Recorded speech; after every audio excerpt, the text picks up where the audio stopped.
বন্ধুরা, এটা কি দেখেছো? কি পাতা বলো তো এটা সবাই? এটা হচ্ছে খারকোল পাতা। এই খারকোল পাতা বাটা করবো। বাটা খেতে খুব ভালো লাগবে, আমার বড় ছেলে খেতে খুব ভালোবাসে। এই যেটা রসুন দিয়ে আলু জিরে দিয়ে বাটবো। এখন রাত্রেবেলায় অফিস থেকে ফিরেছি, তো কী করবো ভাবছি। তো এই পাতাগুলো নিয়ে নিয়েছি, নিয়ে এগুলো, এটা আমার বাবা বাড়ি থেকে আনা, দিদির মেয়ে তুলে দিয়েছে এগুলো সব, দিদিও তুলে দিয়েছে এগুলো। তো এগুলো বাটাবাটি করবো আজকে। আর এটা খেতে খুব ভালো লাগে, গরম ভাতের সাথে তো ভীষণ সুন্দর লাগে। এখানেও পাওয়া যায় অবশ্য। তার সাথে দেখুন এটা চলে এসছে, আমার দিদি দিয়েছে এটা। এটা আমি যেহেতু শিবের পুজোতে আমার লাগে, এটা হচ্ছে ধুতরা ফুলের গাছ। এখানেও তো কিনতে গেলে প্রচুর টাকা দাম না, মানে ফল আর ফুল দুটোই শিবের খুব প্রিয় আর কাজে লাগে। তো এটাকেও আমি কালকে সকালবেলা পুঁতে দেবো, আজকে পুঁততে পারিনি এর জন্য। আর এইগুলো আমি সব আজকে নিয়ে নিচ্ছি, এটা ধুয়ে কেটে বাটবো আর আপনাদেরকে দেখাবো। আর কি কি করছি তার সাথে সেটাও দেখাবো আপনাদেরকে ভিডিওতে। ঠিক আছে বন্ধুরা, দেখতে থাকুন ভিডিওটা কেমন হয়। খারকোল পাতা বাটা করবো, তো তার জন্য বেশি করে কালো জিরে দিয়ে দিচ্ছি। প্রথমে শুকনো কড়াইতে একটু কালো জিরেটা ভাজা ভাজা করে নেব।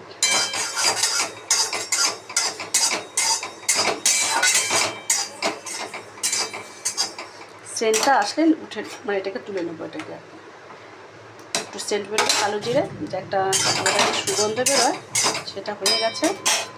এবার এর মধ্যে আমি এক এক করে তুলে নিচ্ছি, তারপর সব একসাথে বাড়বো। এবার এর মধ্যে দিয়ে দিচ্ছি রসুন আর কাঁচা লঙ্কা, এটাকে সুন্দর করে ভেজে নেব শুকনো কড়াই। এই বাটাটা খেতে হেভি লাগে খেতে, অনেকেই হয়তো খেয়েছেন, বাঙালরা বিশেষ করে ভালো খেয়ে থাকবেন। আমি যেহেতু বাঙাল, তো এগুলো শিখেছি জানি, ওই জন্য।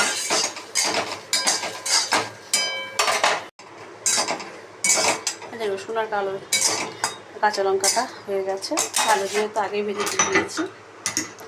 এবার এটাকেও তুলে নিলাম। এবার পাতাগুলো দিয়ে দিচ্ছি, পাতাটাকেও সুন্দর করে ভেজে নেব। এই যে পাতাটাও ভাজা হয়ে গেছে, আর একটু নাড়াচাড়া করে নামিয়ে এটাকে বেটে নেব, মানে একটু ঠান্ডা করতে দেবো। ততক্ষণে আরেকটা আমি জিনিস করবো এখানে, মানে রাত্রেবেলা খাওয়া হচ্ছে এটা। ছোটো ছেলেকে পড়তে বসিয়েছে ওই ঘরটায়, লেখা দিয়ে এসেছি, লেখা দিয়ে এসে কাজ করছি।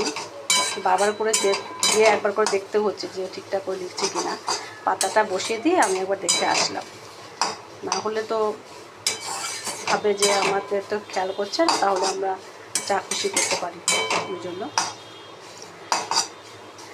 গরম ভাত রাত্রেবেলায় এই বাটা, আলু সেদ্ধ আর হচ্ছে চাল কুমড়োর বড়া, কেমন হবে বন্ধুরা বলুন? দারুণ খাওয়া হবে না?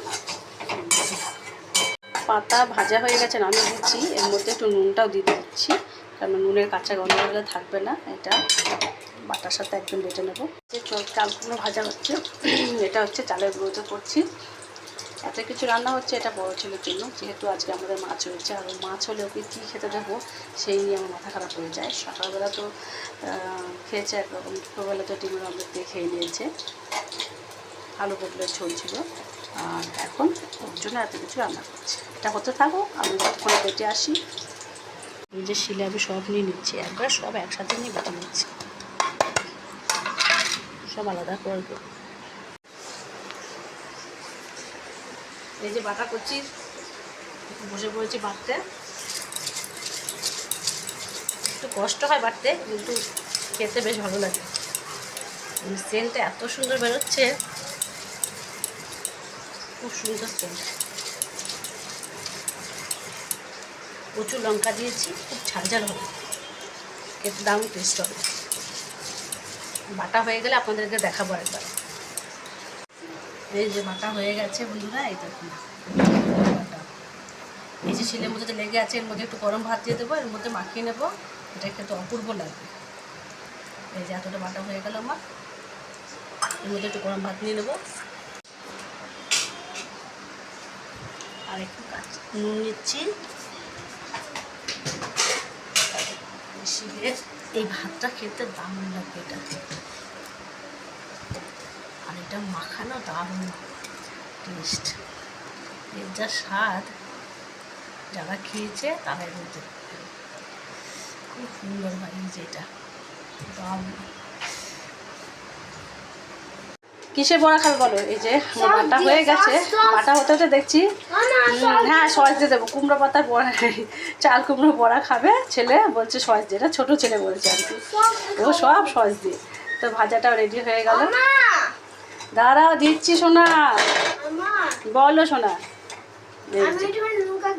গরম ভাতের সাথে এরকম বাটা আর এই ভাজা হলে আর কি চাই বলুন তো বন্ধুরা।